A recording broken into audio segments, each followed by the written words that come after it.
Shri Mata Vaishno Devi press club Katra में आपका स्वागत है और मैं हूं अरुण शर्मा। हमने आपसे आज रूबरू होने के लिए कहा था कि 10 बजे हम आपके साथ रूबरू होंगे और आज का जो हमारा टॉपिक है, आज का जो हमारा टॉपिक रहेगा वो रहेगा कि आपकी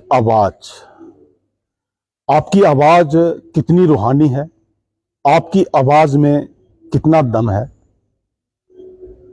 आपकी आवाज अगर मैं कहूं तो वह सिर्फ बोलने का माध्यम नहीं, वो सच्चाई का वो रास्ता है जो आपको हर्ष से फर्श तक ले आता है। खासकर मैं बात करूंगा राजनेताओं की, अभिनेताओं की, साधु संत समाज की और पत्रकारों की। आवाज केवल बोलने का माध्यम नहीं, ये आपकी वो पूंजी है जो समाज में आपको एक नया आयाम देती है। अगर आप अपनी आवाज में ईमानदारी, सच्चाई और निष्ठा लेकर बोलते हैं तो मुझे लगता है कहीं ना कहीं आपकी आवाज जो है वो सुनी जाती है। नेताओं में, राजनेताओं में और जिस तरह से मैंने कहा कि पत्रकारों में, ये उनकी पूंजी है। अगर आपकी आवाज में दम है, अगर आपकी आवाज लोग सुनते हैं तो मुझे लगता है कहीं ना कहीं जो भीड़ है वो इकट्ठा होने पर मजबूर हो जाती है। आमतौर पर देखा हुआ है कि बहुत से नेता, अभिनेता जब वो अपनी आवाज में बोलते हैं तो उनकी आवाज जो है वो उनकी पहचान बन जाती है। बड़े बड़े साधु समाज के वो संत, उन संतों की आवाज में वो रूहानी ताकत होती है। वो अपनी से रूहानी ताकत से, हम आपको बता दें कि वो अपनी से रूहानी ताकत से वो समूह को इकट्ठा करने की ताकत रखते हैं। उनकी आवाज में वो शक्ति प्रदान होती है कि वह अपनी आवाज के दम पर हजारों करोड़ों अनुयायियों को इकट्ठा करने की ताकत रखती है। अगर आपकी आवाज में दम है, अगर आपकी आवाज में वो शक्ति है, वो ईमानदारी है, अगर आप सच बोल रहे हैं तो कहीं ना कहीं समाज आपको एक कोने पर खड़े होकर ही सुनने पर मजबूर हो जाता है। वो गायक, वो सिंगर जब दर्द भरे नगमे अपनी आवाज में गाते हैं तो आदमी मजबूर हो जाता है कि उस दर्द भरे नगमे के साथ उसकी शारीरिक कायाकल्प भी जो है वो दर्द भरी हो जाती है। वही गायक उसी आवाज में जब वो नृत्य करने के लिए लोगों को मजबूर करता है तो उसके गायन में दम होता है। एक नेता, उसकी पूंजी जो है वो उसकी आवाज है। इस रूहानी आवाज में अगर आपकी ताकत है तो कहीं ना कहीं मैं आपको बता दूं कि लोग आपको सुनने पर मजबूर हो जाएंगे, चाहे वो आपका समर्थक खेमा हो, चाहे आपका विरोधी खेमा हो।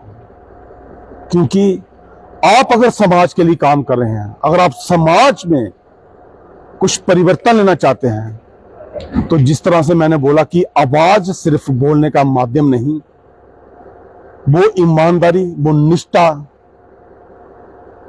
आप में झलकती है।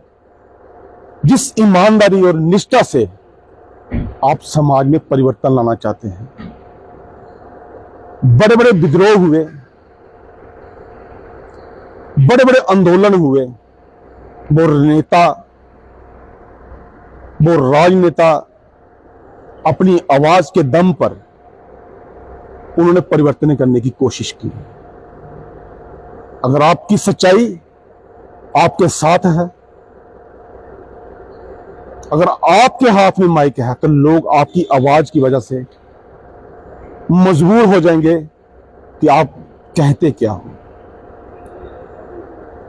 जिस तरह से मैंने आपको कहा कि वो साधु समाज के वो संत, ना उनके पास ताकत है, ना उनके पास हथियार है, ना उनके पास पैसा है, मगर उनकी वो रूहानी आवाज है।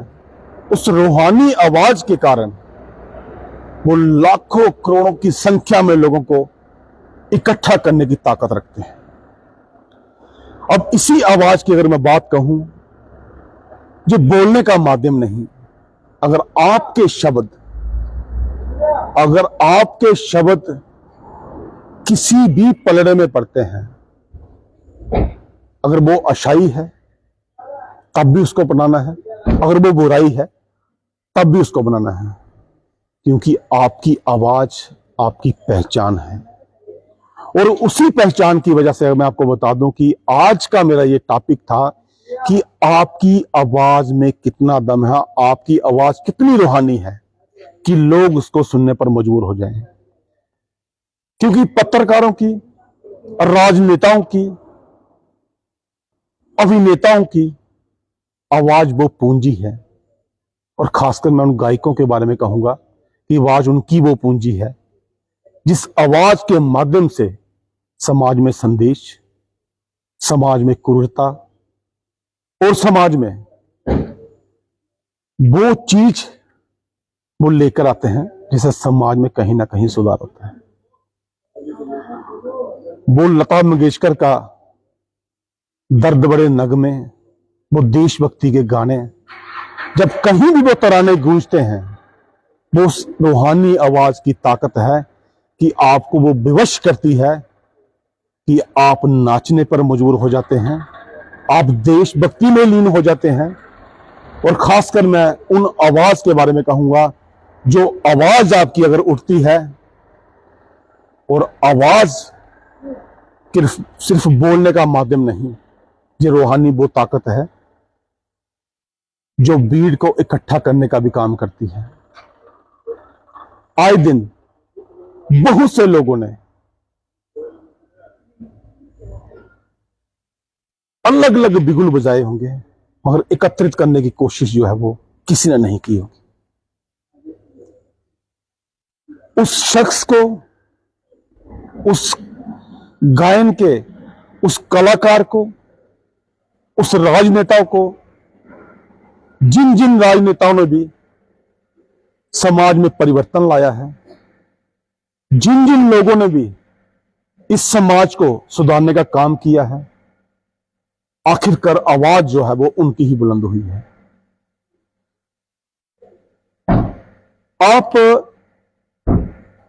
ईमानदारी, निष्ठा से ये बताएं कि समाज अगर आज चल रहा है, क्या वो बलपूर्वक चल रहा है? क्या समाज जो चल रहा है वो किसी को हथियार दिखाकर चल रहा है?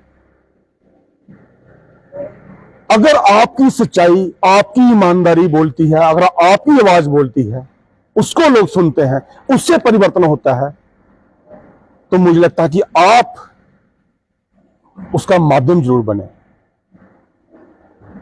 बड़े बड़े गद्दी नशीन हुए, बड़ी बड़ी तकरीरें जो हैं वो दी जाती हैं, उन तकरीरों से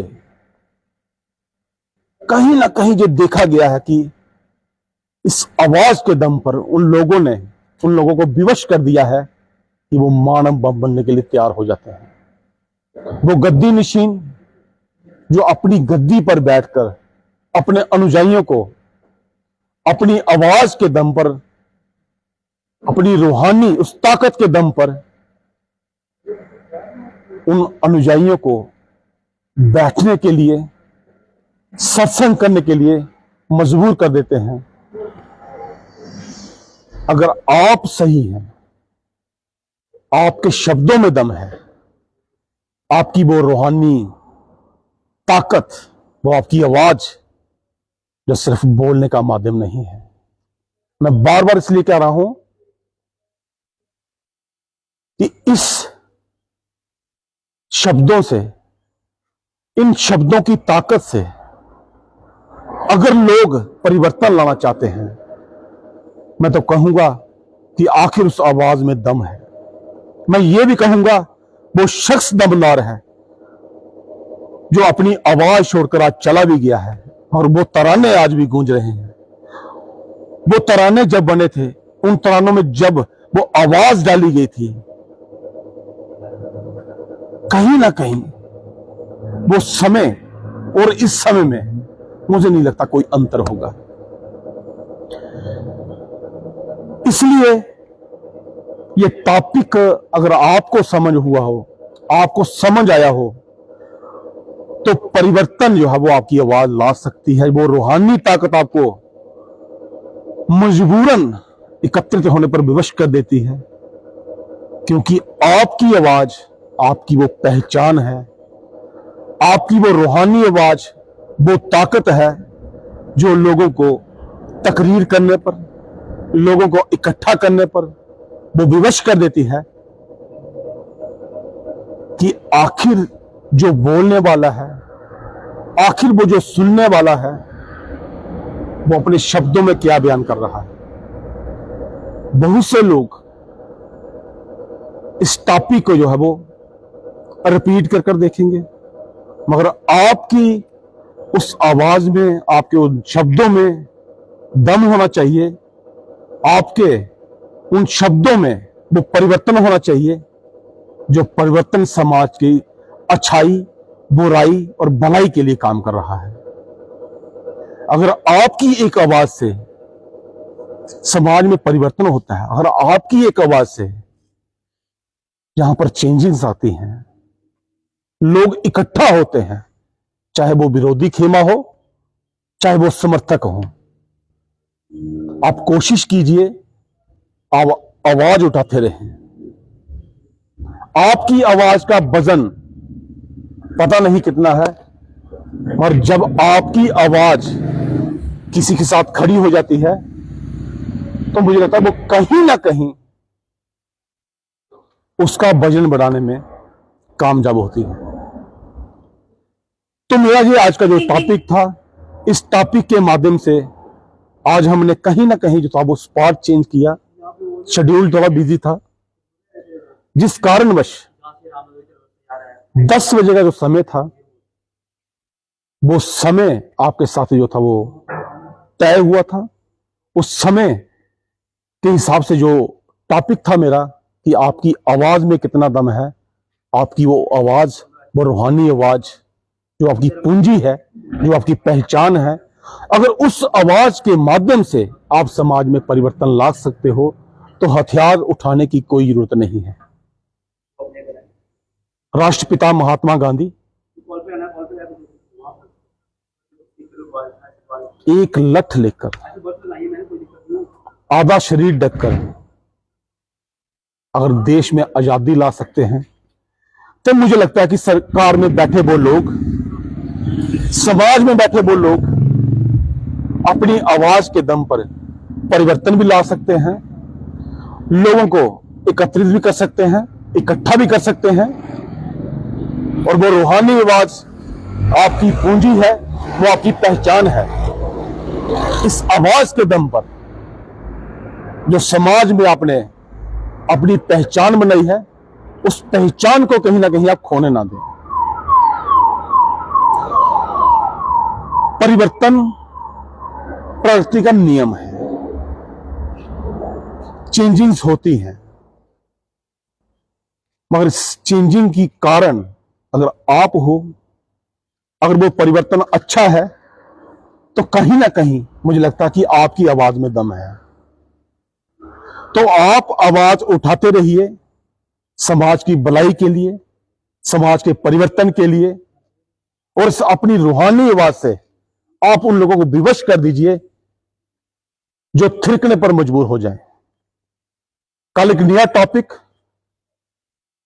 एक नई बात, और आखिरकार मैं ये जरूर कहूंगा कि वजन मेरा पता नहीं कितना है, मगर जिसके साथ हम खड़े हो जाएं वो पलड़ा कहीं ना कहीं भारी हो जाता है।